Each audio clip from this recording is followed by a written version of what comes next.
Allah, saat ni tengok video kan. Macam tak ikhlas. Macam nak kerja tu tak ikhlas.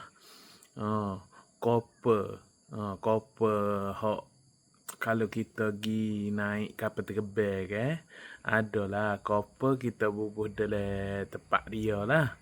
Lepas tu, koper hok mana mari gak dia pekong. Allah tak ikhlasnya. Asal kau boleh kerja, boleh gaji. Cukup boleh gaji. Allah, nampak sangat tak ikhlas. Tapi mujulah kita ni tak gitu.